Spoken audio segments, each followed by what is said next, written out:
So this is just the breakdown again. I'm gonna go to the whiteboard to actually write up all of the formulas that you need. But the first thing always, step one is, let me look at the shape. I see I have a pyramid and I see I have a rectangle, a rectangular prism. Now let me read the problem. I see it's a toy house and he wants to paint it. Because that depends, so first you're looking at the shape and you recognize that it's 3D. That helps you sort what formulas you might need. But then once you see that it's really gonna be painting, that shows you that you definitely need the surface area formulas. And like you said, we are thinking about, we have 4 sides that are rectangles and 1 square that is the bottom. So do I have to have excuse me? So do I have to have multiple formulas for that one thing? Well, you're going to use the area formula, but you're going to have multiple numbers in the formula. So the first thing is that if you're looking at if you have your screen up with the picture, you've got a 7 by 8 rectangle. So that's happening all around, right? So you can say 8 times 7, but there's 4 sides there. And then like you said, the bottom is a square. So now you have 7 times 7. So this is gonna be 4 sides. This is gonna be 1 side. And then you have the pyramid. So for the pyramid, you just need the perimeter and the slant and half of that. So you're doing area of each part of the figure. So here we said that what is the perimeter? If the sides are 7 of the bottom square, that's the square of the pyramid. So we said over here, 7 times 7 is 49, but for the perimeter, we're saying 7 plus 7 plus 7 plus 7, or 7 times the 4 sides. So what's 7 times 4? 49. Wait a minute, no it ain't. Sorry. 28. And then the slant, they already put on the drawing, is 6. So 28 times 6. And 168. Then half of that, you've got the pyramid sides being 84. Now over here, you got the one bottom, it's 49. So somewhere you're already saying 84 for the pyramid, 49 for the bottom of the rectangular prism, and then the sides, we're saying are the same. So what you're trying to add up is 224, 49, and 84.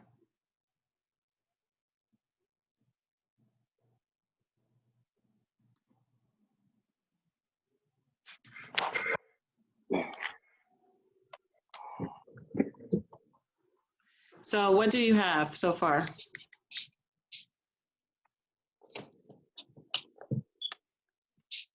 $397.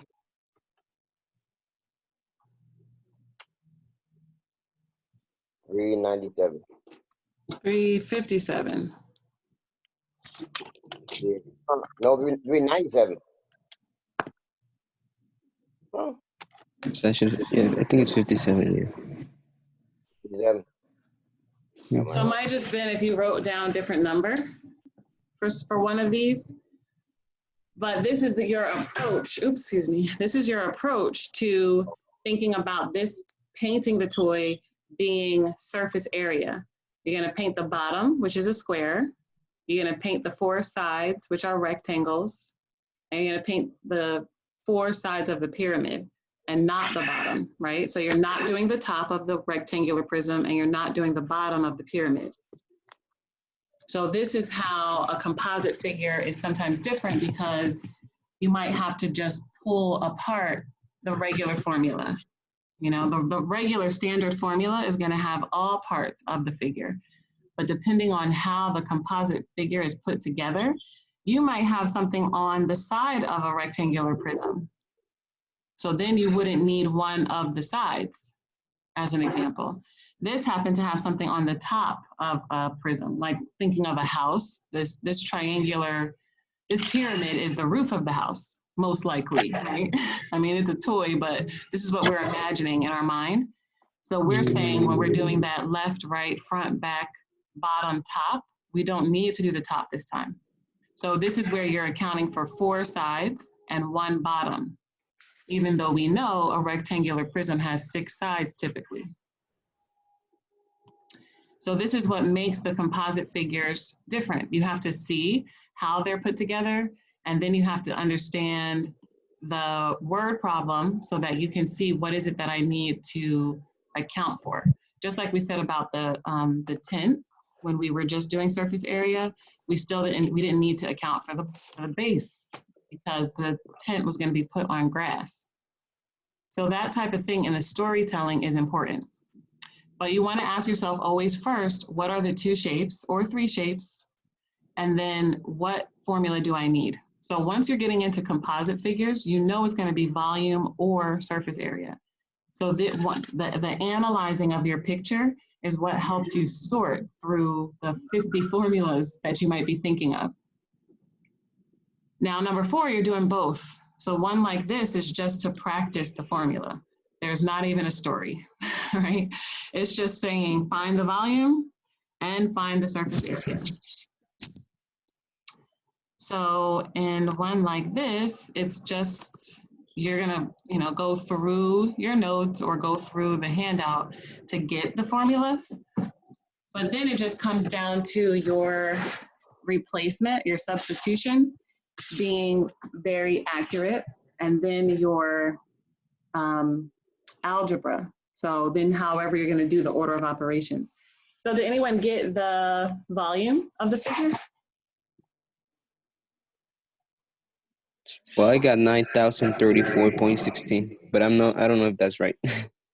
That's really close. So it might depend on what you used for pi, and then, we're also using the sphere, right? So we're saying 4/3, which is, I'm using 1.333 normally.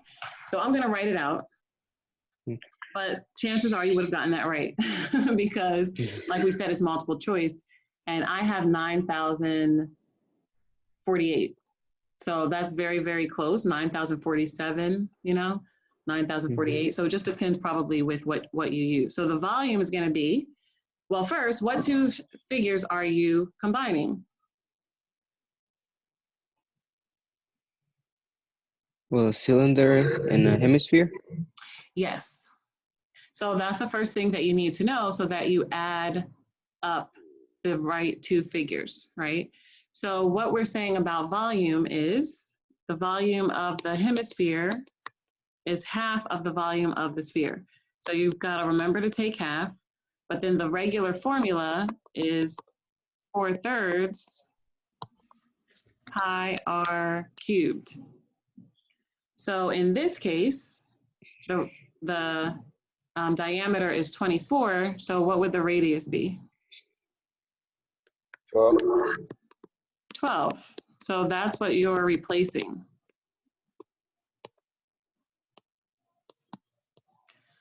Now you're going to do the cubing first. This is where you're just saying, I have the formula, I'm doing the replacement, and now I'm just doing the arithmetic. And we're falling back on the order of operations, which is one of the first things that we did when we were doing algebra, but it keeps coming back. So when you say 12 times 12 times 12,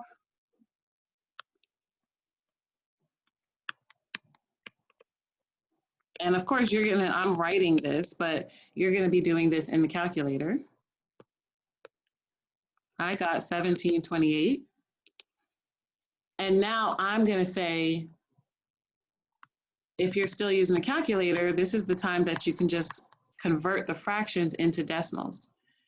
So I'm saying 1/2 is going to be 0.5, 4/3 is going to be 1.333, pi is going to be 3.14, and then you have your 1728. So it depends on how you do this, because like we said, you can go in any order. You can do pi last if you want. If the answers have pi in it, then you don't want to multiply times the 3.14. So you're analyzing your question, but for this one, it was just finding volume. So I have that the volume is about 3,618. And it just depends again, because sometimes I go back and forth between using the pi button and using 3.14. And then even when I use 3.14, sometimes I use 3.1415. So you're looking at your question and you're looking at if it's multiple choice or if it is an open-ended, if it has pi in the answers, because that's going to just tell you how to use the calculator. But also sometimes in the directions, they just tell you use 3.14. So for me, I'm going to round this down to just the 3,618. So now for the volume of the cylinder,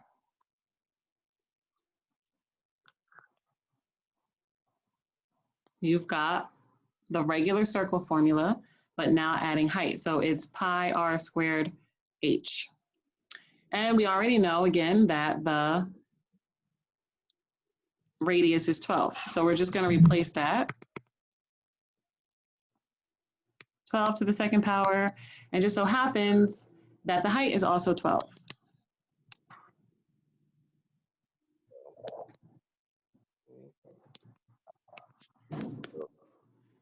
So 144 times 12.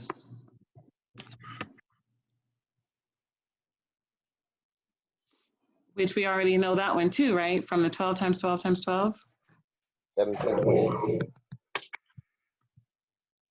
Which that was in the other problem. And now you're saying 3.14 times 1728.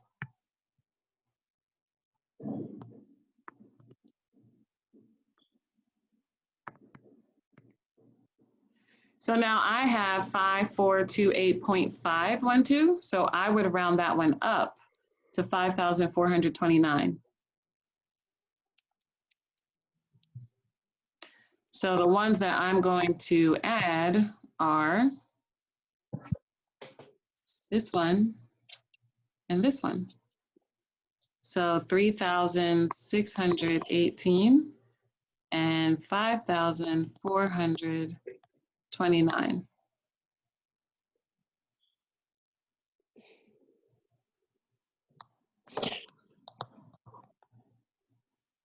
And this is again like about, because you're rounding with all the fractions and with pi. So as long as you have into the 9,000s, right, you would probably get the answer correct on multiple choice. So this one was just a volume. Now surface area, did anybody get an amount for surface area? On number 3? For number 4. So it says find the volume and the surface area. They just want you to use the same numbers, use the same shape, but find both. So let's take a look at that one. What you're saying, again, is basically like what to eliminate. So what we said about the hemisphere is that you can just say 2 pi r. So let me switch back to that page to show you before we write it out.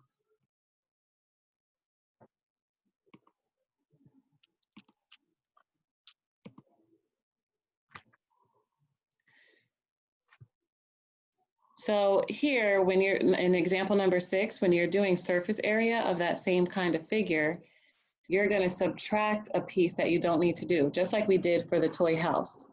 So in this one, it's saying that your surface area formula for cylinder minus the area of one of the circles, because you don't have to account for this top circle. So you're gonna go find the surface area formula, but you're adjusting it because you don't need one of the circles. So again, if you were painting this, you would paint one circle at the bottom, you would paint the lateral side, but you wouldn't paint the top circle because it's connected now to the hemisphere.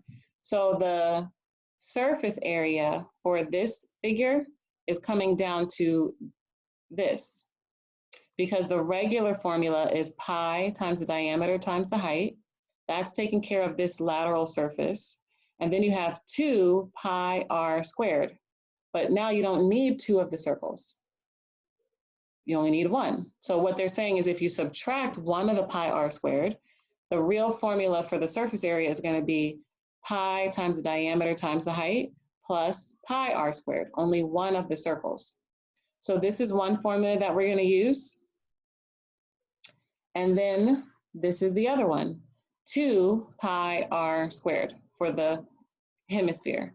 So now if we go back to 7.3, when it was introducing this, this was the formula for the surface area.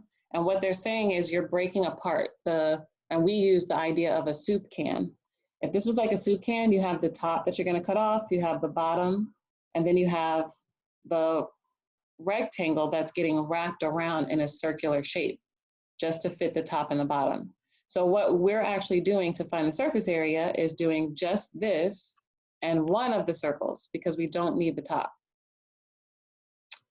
Then the other one that we're using from 7.3 is sphere. So if the surface area for a whole sphere is 4 pi r squared, that's why the hemisphere is only 2 pi r squared. So these are the 2 figures or the 2 formulas that we're using, but we are adjusting them because it's a composite figure. Does that make sense? Yes. Because we're not in the room together. I can't see everyone's eyes if it's resonating or not. So those are the 2 formulas that we're going to use. So we've got the cylinder. We said pi times the diameter. That's supposed to be a D. The diameter times the height, plus only the bottom circle for the pi r squared. And then for the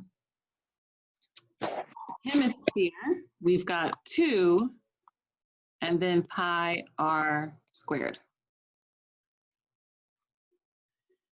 So now we need to know what's the radius, which we already know from doing the volume that the radius is 12. So here we're going to say for the cylinder, the diameter is 24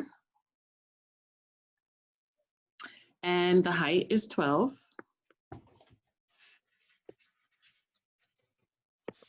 And the radius is 12. So that's just replacing again. Once you pick out the right formula and you're sure that you have the right formula, you want to just say, let me say, what is D? Diameter is labeled as 24, so now I'm going to replace that. What is H? The height is labeled at 12, so now I'm going to replace the H with a 12. What is R? If the diameter was 24, then the radius is half of that, so I'm going to replace the R with a 12. So now that you've done that, you're just going to do the multiplication. So 24 times 12, and then 12 times 12. So now in a situation like this, where you have pi in common, you might add up the 288 and the 144, depending on how your answers look. Because if pi is still in the answers, you're going to do the regular algebra property of combining just the 144 and the 288. But again, you're looking at your answers on multiple choice to see if that's even relevant. Because the answer could look like just maybe that, if you see that pi is still in your answers. In this case, it's open-ended, so you're going to multiply times 3.14. Or something, the pi button. So this is what I have. 1,357, or 0.128, but I'm rounding that down. So somewhere I know that I'm gonna add up 1,357 plus whatever I get for the hemisphere. So now I'm done with the cylinder and I'm coming over to the hemisphere. So I already know again that the radius is 12.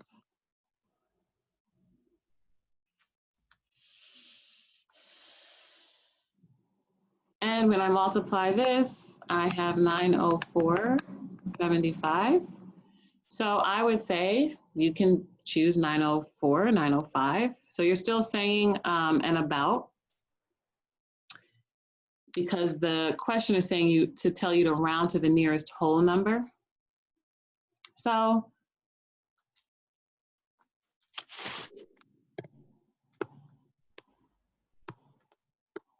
it depends again. You could have 904 or 905. I have 905. So then that would give me 2,262. But 2,260, 61, 62, that means that you're in the right area.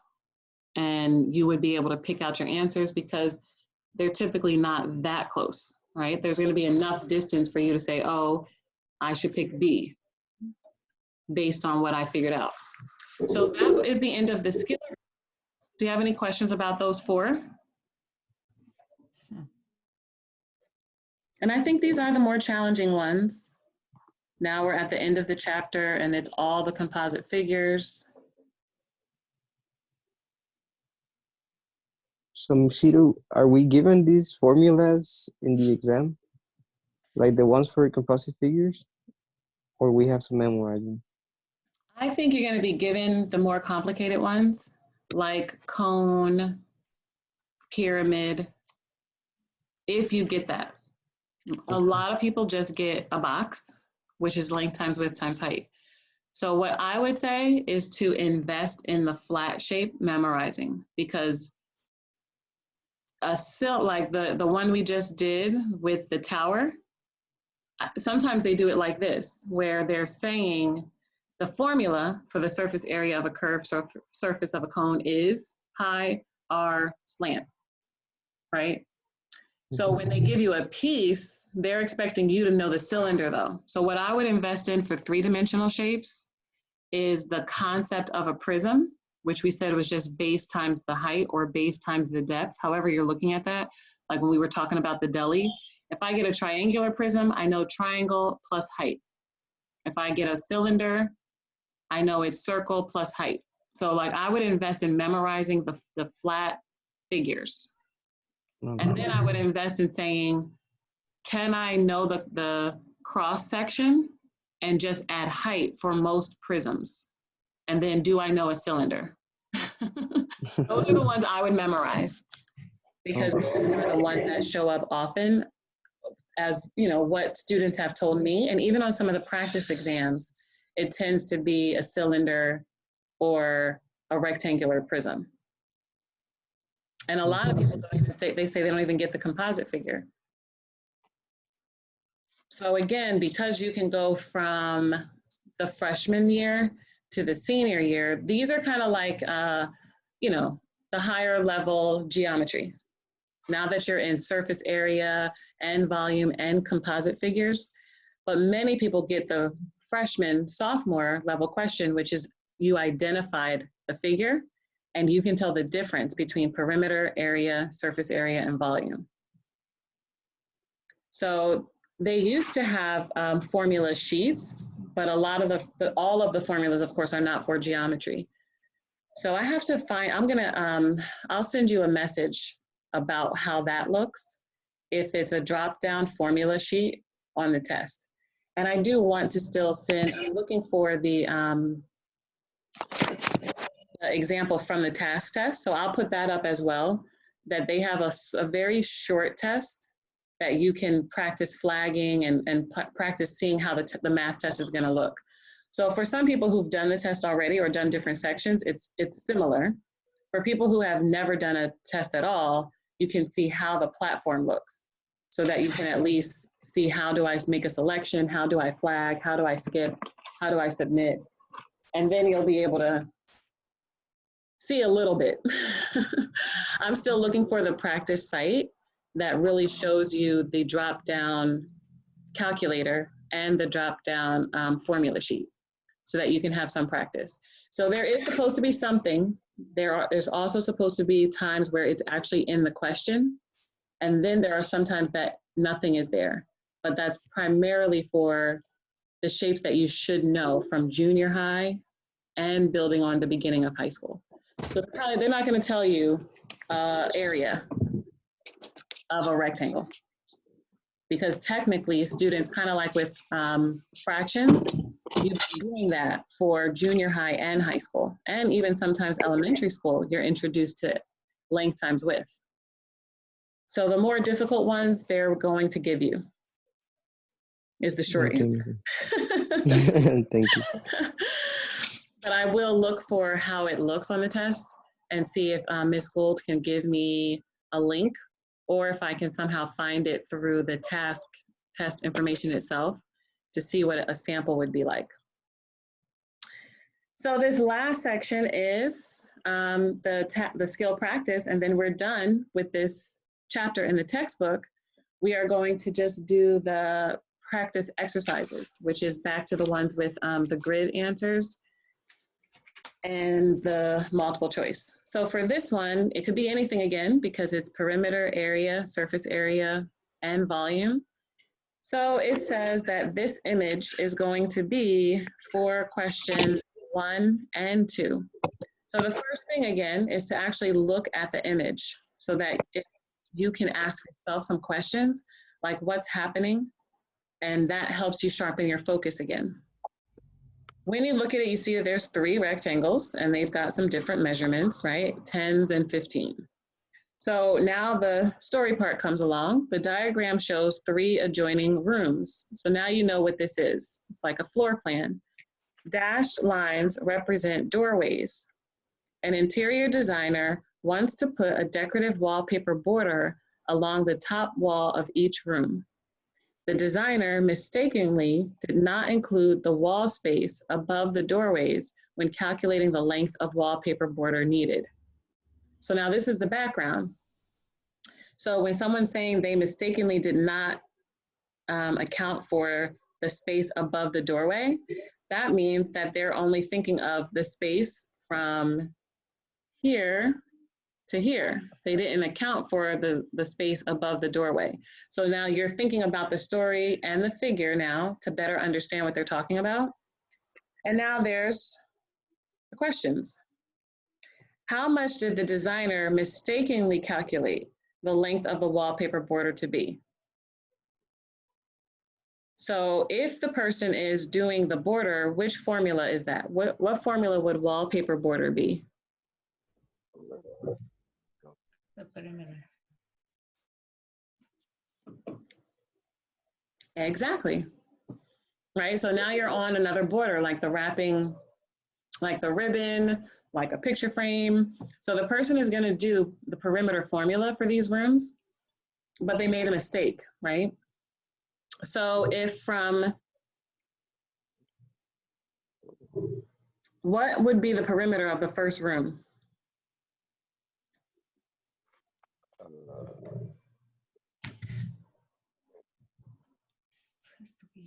45.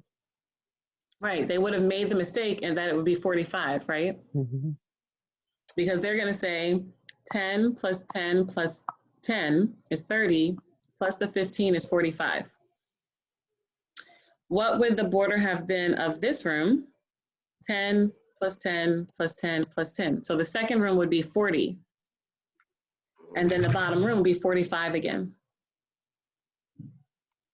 So by mistake, number 1, their calculation would be 45 plus 45 is 90, plus 40 is 130. Does that make sense? Yes. So now number 2 is how much more border will she need? So what should the first room have been? Has to be How much did she leave off?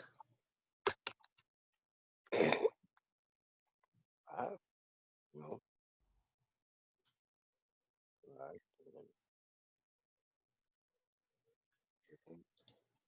So now you're saying how much is the doorway? 5. 5. 5, right? So she left 5 off of the doorway on the top and 5 off of the doorway on the bottom. So it's not So in the 10. question of how much more will she need, what's the answer?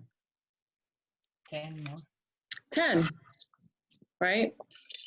So now you are understanding the numbers, but also understanding the question, because if this was multiple choice and they said 150 feet, that would be wrong. Because in a question of how much more, that's addition and subtraction.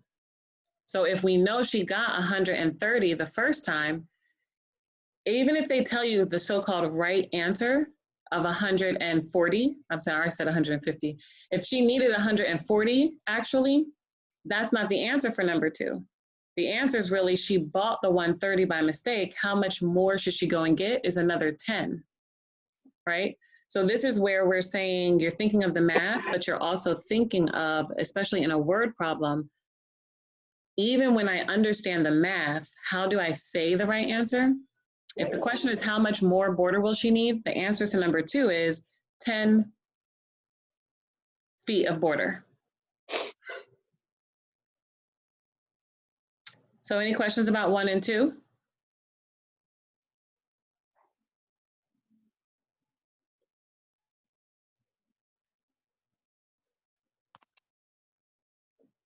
Make sense?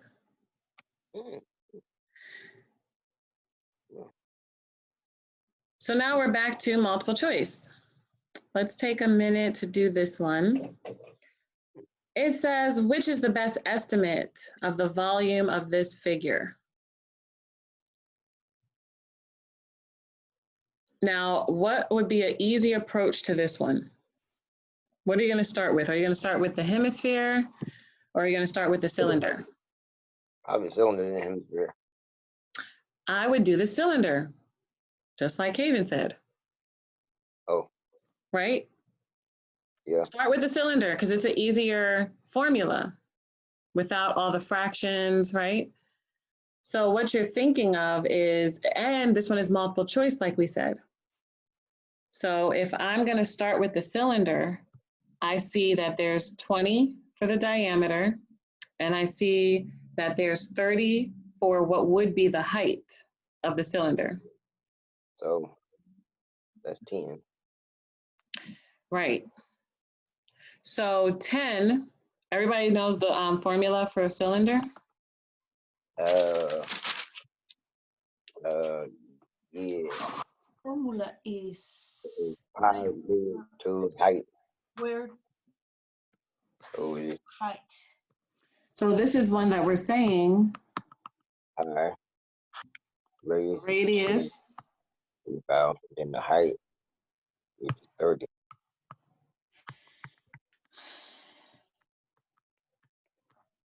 So it'll be 10. Height. It'll be 100. 100 times 30. Right, so 100 times 30, we've got 3,000, and then 3,000 times pi. Even in your mind, you're like, you're tripling. You're doing a little bit more than tripling the 3,000, right? Even if you're not doing this on the calculator yet, because when you get a radius like 10, all you're doing is adding a 0.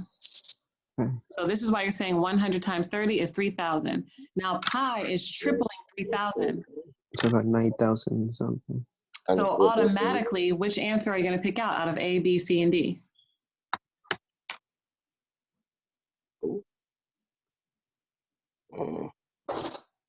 What were the options? You're picking out 94.3. C. C? No, D. You're picking D. out D, right? Right. D. So what we were saying now, I'm going to go back and do the hemisphere just to practice the math. right? But we're saying in a real test situation, you're looking at this figure and you're looking at multiple choice. This is part of your predicting. You're like, A is 2,000, B is 3,000, C is 9,000, D is 11,000. Those numbers are far enough away from each other. Then you're saying, let me start, even though the top might be a hemisphere, let me start with the cylinder because it's an easier formula, right? I've got 10 as the radius. I'm already estimating that I'm going to be into the 9,000s.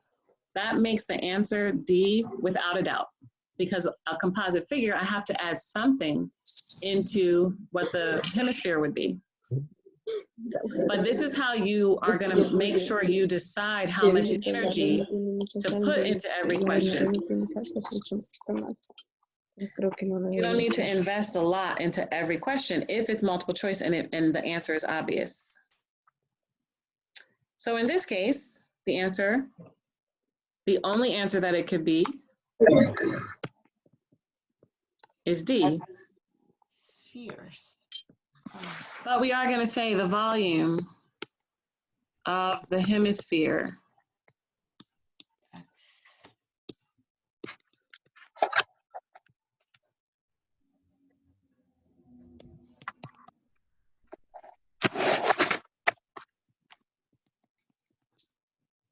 And then we had 10 to the third power.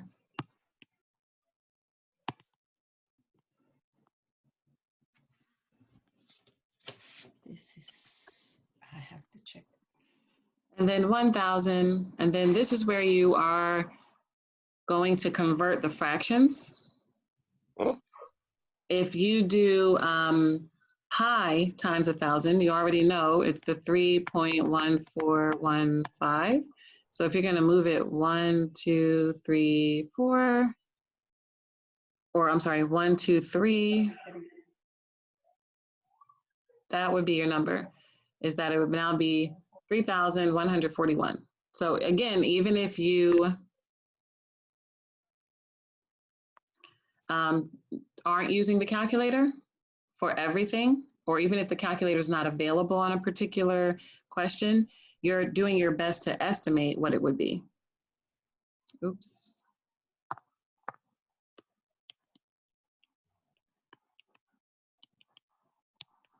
So now you can say 0.5 and then the 1.333.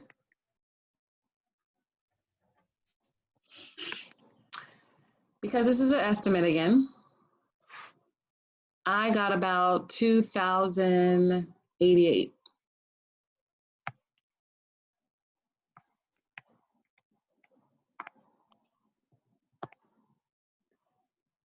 But if we're saying we're already at, and for the other one, I had 9,420 and 2,088 is 11,508. But when you're looking at a question that starts with what is a good estimate, they're kind of telling you that you're not trying to be exact. So looking at this and saying, hey, you know what, the easier one to do is the cylinder. Once I get to 9,000 something, it's got to be D, and I'm moving on to the next question.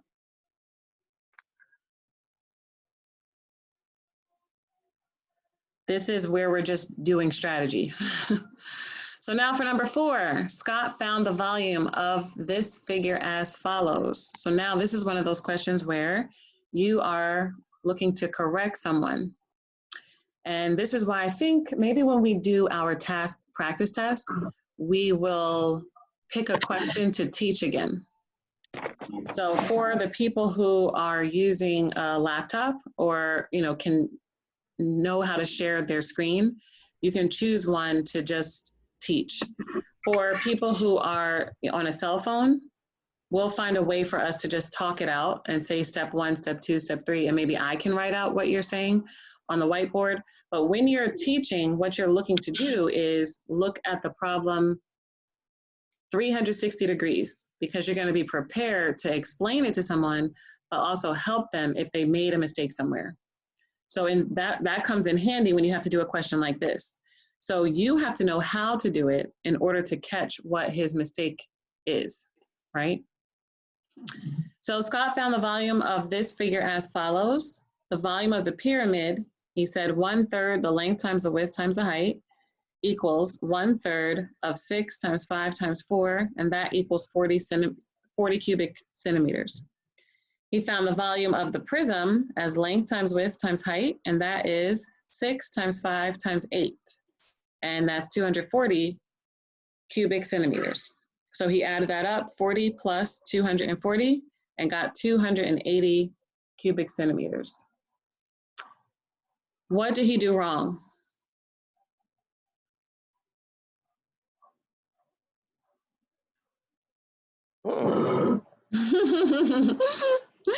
What should he have done to find the volume of the pyramid?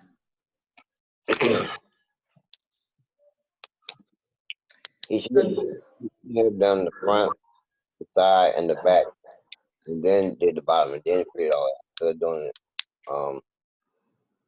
discombobulated. Right. The prism he did right. So length times width times height is how you find volume of a box. The pyramid is what he did wrong. What you have to do when you're doing the volume of the pyramid is you need the height of the pyramid. So this example from 7.3, where it's saying that 7 inches is the height of the pyramid of the pyramid comes from the vertex straight down to the middle of the square bottom.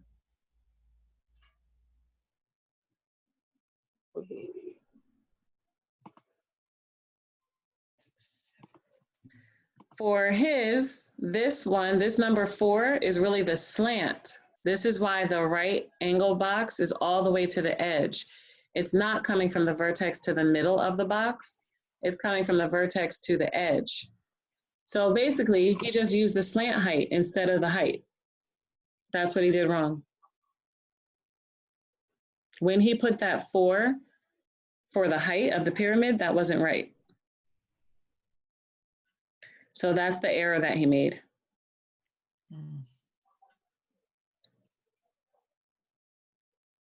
And that's the end of that one. They're not even asking you to figure it out. They're really just talking about the replacement part of the formula. So they're talking about, here's a formula in geometry. You're supposed to replace these numbers, the 4, 8, 5, 6. In this case, you can't find the height, or you can't find the volume by using the slant height.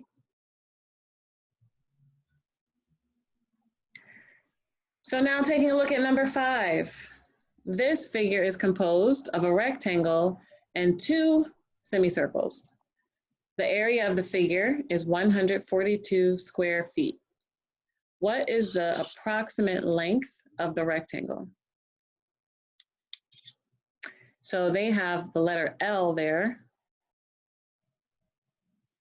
to represent that they don't know the length of the rectangle. So how could they figure out the length of the rectangle? And you can put the 6 on the other side and make it 12. You are going to put the 6 on the other side to figure out Oh no. the semicircle. Yeah. So the semicircle is 3.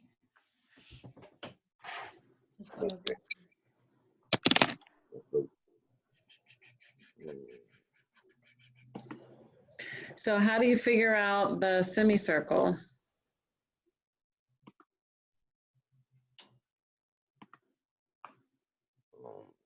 The semicircle has to be. The semicircle is 3, though. I don't know how to do that. How do you do circumference? Isn't that denominator equals 5 times the under? Diameter, yes. So I heard someone say it was 3. I mean, It's 3 would be the radius, right? Yeah. So it'd be So you're gonna do pi times the whole diameter. Oops, I'm sorry. I have 6. So going to the calculator, is it. Yeah. There you go. Well, there you go. Equal. 14 times 6 equals I mean, 84.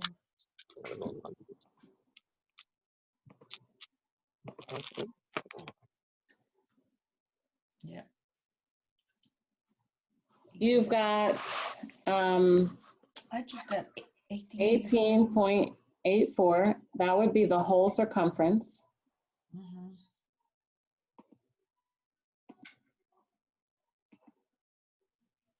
Half of it would be 9.42. So what you have is you're trying to figure out, do I need to round that one? divide. Oh, I'm sorry, I did circumference. I should have done area. That's why Zoila said 3. Mm-hmm.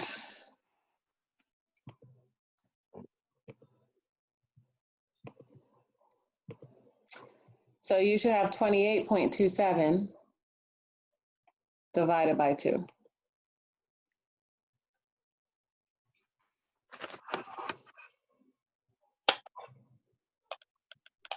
Let me see if I can. 14, So I said diameter, you're doing area. Let me clear that one.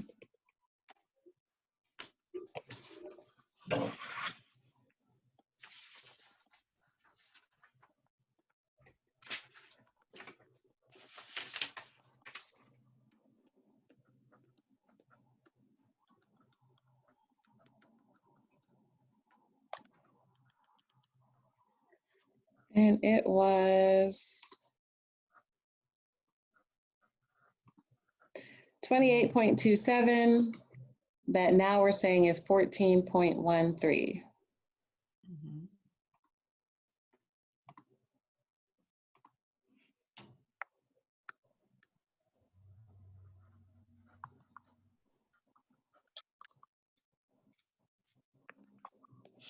So you figured out the area of the circle in order to take half of it and figure out the semicircle.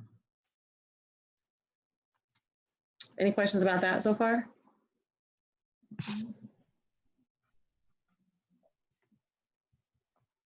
So let's take a look at the picture again. 14, 13. That means this little piece right over here is 14.13. Okay.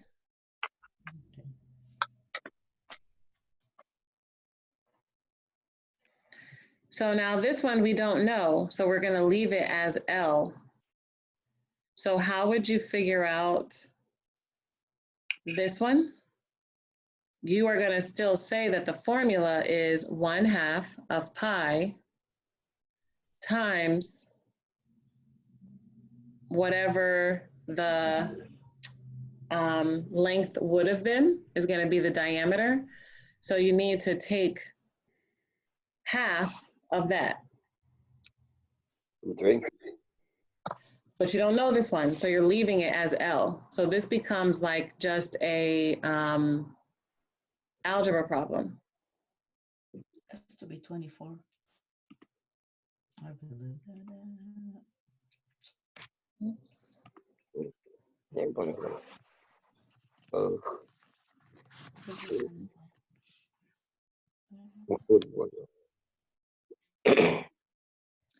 So can you see the whiteboard? Yes. Okay, good.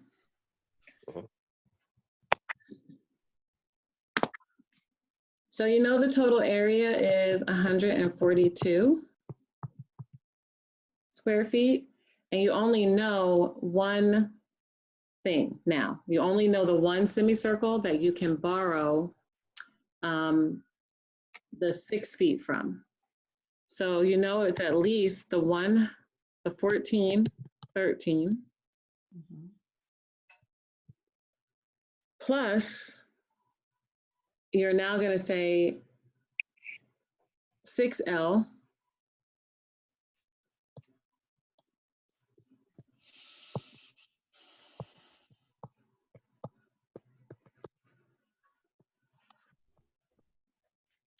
So you're just gonna put, this one is probably a little bit of a challenging one because you're thinking of your algebra, that you're substituting the bottom circle and you don't know what it is. So you just know that whatever the length is, squared, this, let me see if I can draw the shape.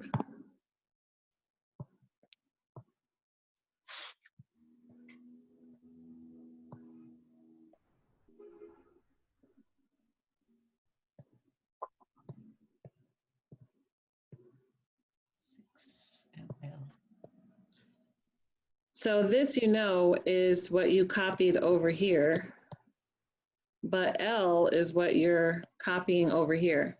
So when you finally end up doing this one, it's going to be pi times 1/2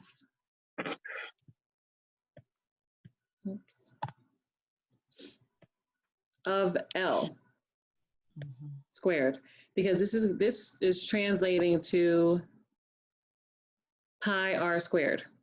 So you're still going to do the area of this semicircle and you're taking half of that, but you just don't know what it is. So you're leaving that in your formula.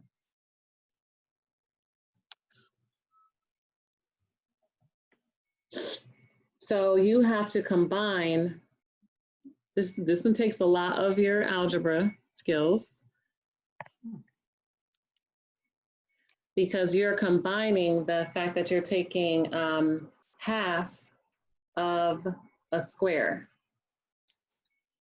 So this is why we're taking 1/2 of pi and 1/4 of the length.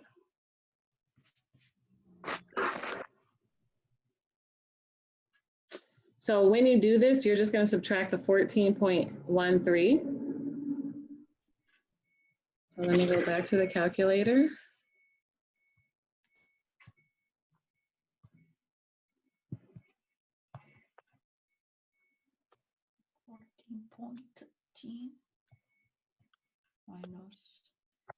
So now you have 127.87.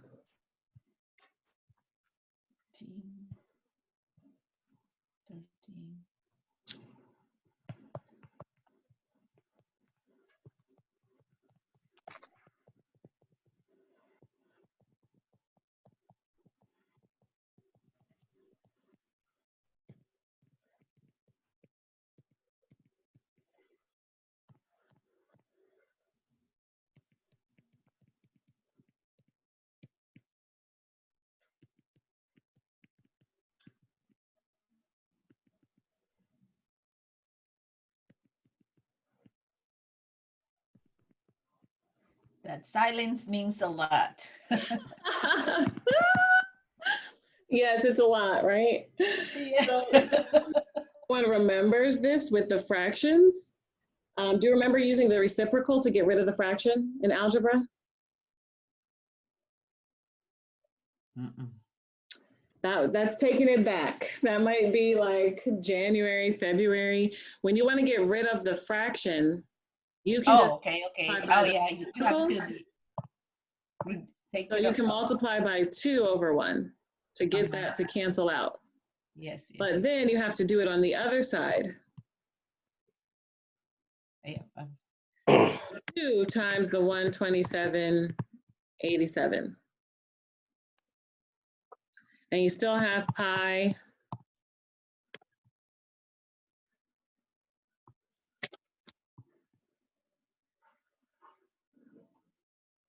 So 2 times 127.87.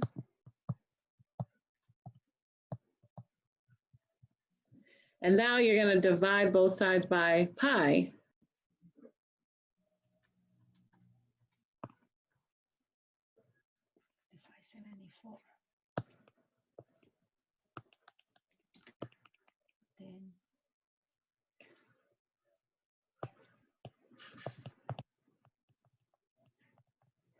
So here, when you get rid of this part,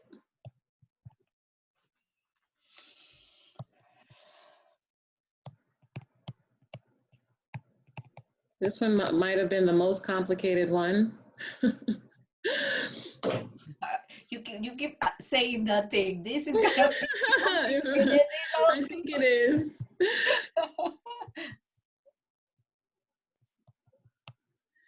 You're coming up with, I have 13-ish, but the closest thing to that is the 12.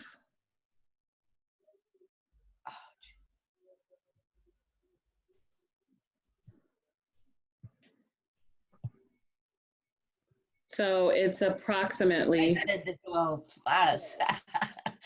I think that, Zoila, that would have been one to be like, hey, if the other side is 6, truthfully, again, because we're saying we're making predictions, is it A? No. No. Right? By the same token, is it D? No. No. B. So when you're looking, it's got to be B or C.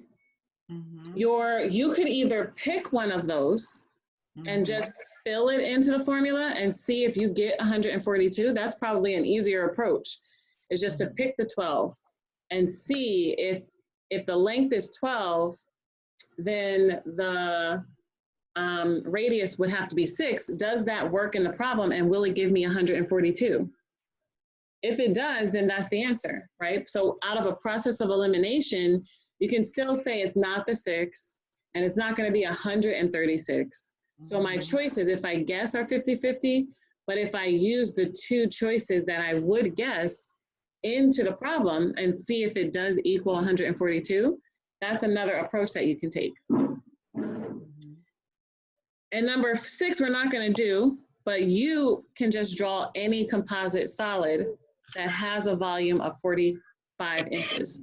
So now that's your choice, right? To make anything have 45 inches. I drew the pyramid and a cube, but you can draw anything as long as you work the formula backwards and make it be 45 cubic inches. So I'm just going to show you the one that I did.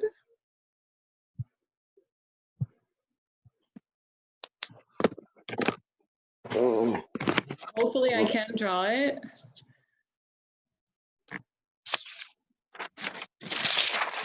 This is a cube. It's kind of hard to draw on the board, let alone on the computer. So this idea, let's start over. That's so hard to draw. We're saying we're going to do something that's 3D. So this is the front.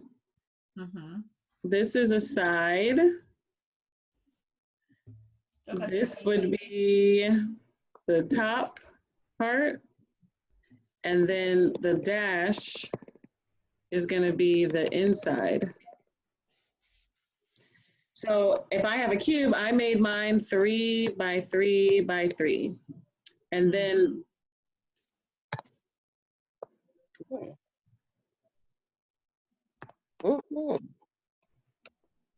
That's to be 15. this part is now going to be, I just put a pyramid. So I have a vertex, a right angle, one side coming there, one side Oh, that's a good way to do it. going to the front, and then the dashed one again would be the left side. So if I know that my volume has to be 45, I'm just going to figure out what is the cube. So if 3 times 3 times 3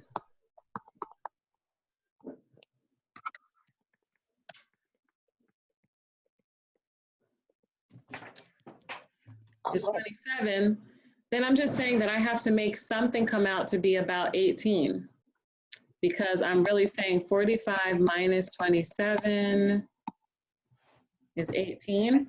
So this part, I have to find some numbers that would be 18. So I'm going to say if 18 is the volume, I need 1/3 of the length times the width times the height. And same thing, I know the length and the width is going to be 3 because that's my cube. So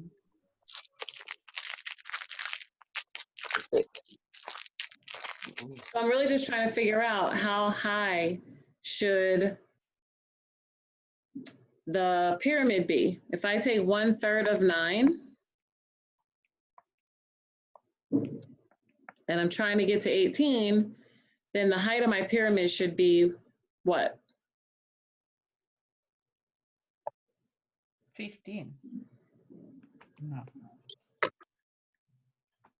I don't know. That 15 gets stuck in my head.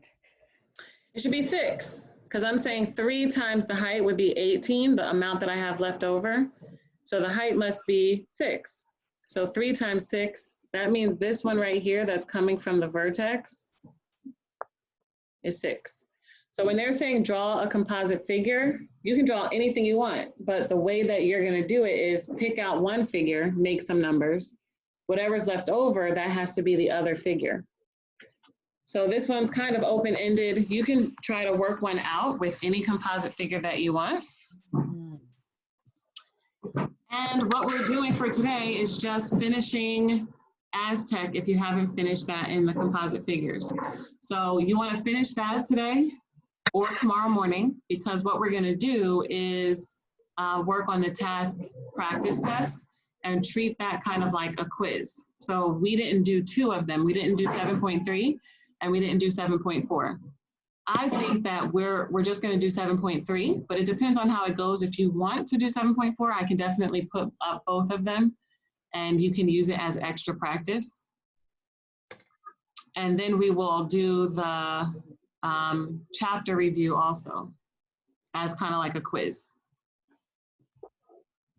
So let me go back to this one. And we're out of time for today.